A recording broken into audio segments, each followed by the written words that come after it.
What's up, everybody? That's Ash, that's Dan, I'm Matt, and this is Party Chat. Party Chat is a weekly show that the three of us do. Every Wednesday we get together for about 10 minutes to chat about a particular video game topic. It can be anything that either the three of us decide, or even our community. If you're out there, I can't quite tell. Probably not. Do we have a community? Community's a strong word. Yeah, not yet. Stalker. We don't have a community. We don't have a following. We have a follower. Hi, Matt. But yeah, so this week I thought we would talk about crowdfunding. Crowdfunding for video games. Mm-hmm. It's been a big thing coming up over the last couple of years now. We've had Kickstarter kicking around for a while. And I went there. We've recently had Fig as well, which is a new platform which has been designed by people from the video game industry to make crowdfunding more specific to video games, because Kickstarter is obviously not centered around video games. You can raise money for anything. Pretty much any project you put out, and it's like, give me money, I want to do this. I mean, like the Pebble Watch was the most famous first one on there, like smartwatch. But yeah, Fig is, they basically have one video game a week which you can back if you want, and the benefit to that is you get equity in it, which is, I think, is a good thing. I think it is, yeah. So I just kind of thought we'd talk about when is crowdfunding acceptable, when is it not acceptable, if it is even acceptable at all. I don't know, what's your views, Ash, on crowdfunding as a whole? I like the concept of it. I mean, personally, I've never really given money to crowdfunding for two reasons. One is because I can't afford it, and secondly is because I don't really get anything back, and that's why I kind of like the idea of having some form of equity stake in what you're investing in, effectively, and then it being more of an investment. If it does very well, if you give £1,000 and it does quite well, you might have a 1 or 2% stake in it, and you may well get more than that back. I don't know. But I think there's potential for it to be very good, and certainly Fig, I think, is seen that there are some holes in the Kickstarter offering as it stands, and I think it's got a way to go, and this is good. Yeah, I completely agree that Fig is if we're going to go Fig versus Kickstarter, Fig should win hands down in terms of it. Like, I don't like the fact that you give money to something that might get made, might never actually get made, and then it's a real shot in the dark, isn't it? Yeah. Crowdfunding. Kickstarter's like, I'll throw this money up in the air, it might come back with something, or I might just be throwing it away forever. But it's just like, because you've got on the street. Because you got the difference of, like, if it's a reputable company, firm, individual, whatever, saying, I want to do this project, you're more likely at the end of it to actually see something out of giving that money. But if it's someone completely unknown who's just come out with the idea and say, I want to do this, a lot of people aren't necessarily going to take the punt on that. Because they don't know that person's actually going to deliver. I would say on the flip side, though, that even though what you're saying is completely true, if they've got a track record, they are more likely to be successful. But I would go say, when you've got that track record of success, what the fuck are you doing crowdfunding? Like Harmonix, when they got their thing crowdfunded, it's like Harmonix made like Rock Band and like the original Guitar Hero and stuff. Like, why are you crowdfunding stuff? Even if you don't have money, you must have enough reputation behind you and stuff to be able to go and get a financial backer rather than a professional investor, a partner. A partner. And then we had this Shenmue one that came out at E3, and it was PlayStation all showing it off on their stage, but Sony didn't have the balls to stick their money behind it. They went to the community to get the last 6 million, and it's like, okay, great if you can get it from people. It's basically getting the corporations are going to get rich out of it.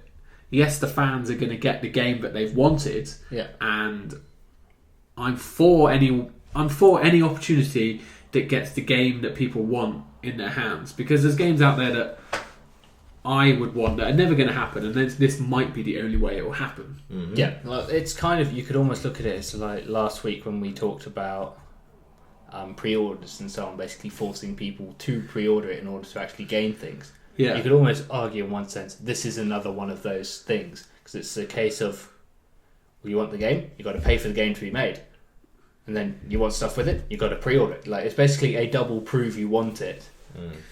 Yeah, as in, like, I'm not saying that's what's happening, but you could end up in that scenario of like you're being forced to prepay for the game, then you've got to pay for the game, and then you've got to pre-order it because they won't do stuff without it. You could end up in that situation of being constantly forced to back it ahead of it actually shipping. Yeah, I know, and it's just like there's people.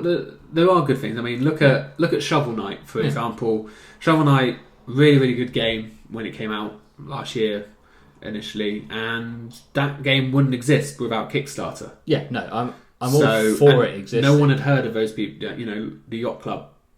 No one had heard of them, but it sounded like a great idea. People backed it, and well, now they will never have any problems getting. In theory, they could go to Microsoft or Sony and say, "Do you want to, back us, and we'll be exclusive to your console?" Yeah. I mean, the advantage, obviously, of staying with crowdfunding is, if you're just getting the average Joe in the street, you're never going to relinquish any creative control. Whereas if you get a partner saying, "Okay, I'll give you 2 million. But I want like 55% or whatever." Well, it's not just the money side; it's the creative control. No, that's what I mean. Well. It's like I want 55% of the company ownership. Therefore, I can then start taking it in different directions. Decision making aspect. Yeah. So it's a tough one. I like Fig now. I'll be happy with any game on Fig. I'm still not happy with Kickstarter.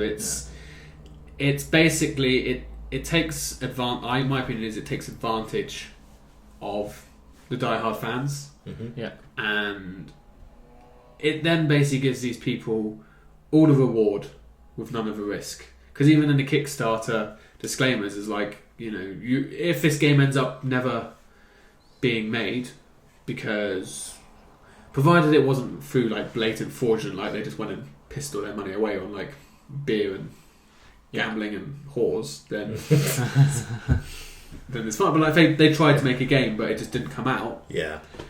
Oh well, it just doesn't happen, and then like all of these people lose their money. There isn't any. But if it's a huge success and they sell like 10 million units, all of that profit goes into the pockets of the people. Now, some people deserve that, and it's maybe cheaper than going to a pub, getting a publisher to pocket all the money. Yeah. That's my opinion. I like the idea of asking people to support you and asking people to financially support you, but also giving them some incentive to do so in financial incentive. So if there was some form of equity stake, that would be great. I think more that would really sell. It's complex, difficult to manage if you've got lots of people, but potentially I think a lot of companies could do that.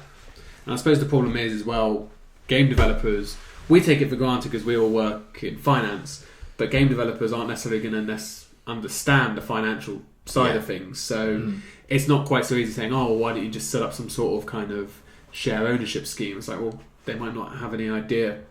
So then they're going to have to obviously pay someone to do that for them. It's venture capital, basically, isn't it? Yeah. If I had seen anything on Kickstarter that I'd really wanted, I was the same as you. I've never backed anything, but I would have probably never given more than say 20 quid, like the value of what a game was going to be anyway. Yeah. But with Fig, if I saw something that not only I really wanted, but I believed could be a success, I would maybe consider putting £200-300, like £500, because it's like, well, Fig put it through more of a vetting process, don't they? Yeah. So it's like it's actually got to be in some shape or form of existence. They do, yeah. I think this is. I know we looked earlier, and it's quite often a game that's maybe already been partially developed and is in the final stages, and there are some few bits they need to do, but they just need the capital to be able to do so, or just to get it over the finishing line, or to just add on a bit more that they would have wanted to, but they've run out of money, or whatever the case may be. I don't know. I mean, does Fig have the capability for a fresh, brand new game? Yeah, I don't see any reason why not. They basically they run one game at a time, and I would assume the advisory people can apply to be on their service, and then the board would approve or decline it. Whereas obviously, because there's no limit to how many Kickstarter projects there can be, I'm sure there still must be some sort of process. But as you joked to me off camera before, the potato salad thing probably proved that there isn't much of a process in order to get something on Kickstarter. You can pretty much do anything. Yeah. So, I mean, the one plus side of it all is that it does give people the ability to get their projects out there and seen and backed. Whereas if you're a brand new developer or whatever and you're trying to get this idea out, you going to a bank and trying to say, I need a loan of whatever to try and get my project started, I still don't think banks necessarily always see the potential reward out of backing something. I mean, yes, they probably have an awareness that video games produce a lot of money, but they're looking at the established. Yeah, you've got to. We're now like a brand new developer straight out of college or whatever. It's like trying to make it on their own. You're never going to get. He's not going to get that backing. No, you're. But the average Joe, like you're saying, was more willing to part with like 10, 15, 20 quid. Would do it to just help them, because you're not going to give away more than you can afford to give away. Yeah. No. But if lots of people are doing that, it adds up and it does give people the chance to get started, and you do get success stories out of that. Yes, you get some complete and utter failures, but that's the part of every startup. Yeah, some win, some lose.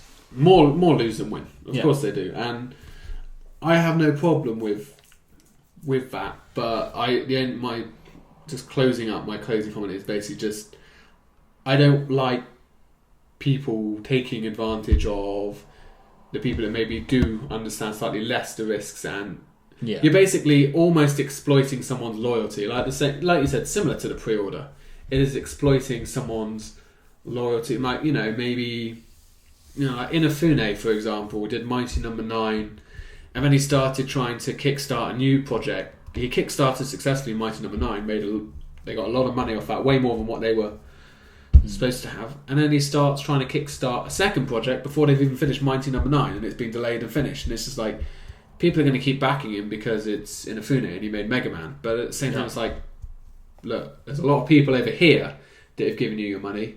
Give their game that they've paid you to do the time and attention it deserves before moving on to your next thing, because he's probably getting paid by the studio, or he'll be getting something in the form of a salary. Yeah, he'll be getting paid irrelevant. Yeah.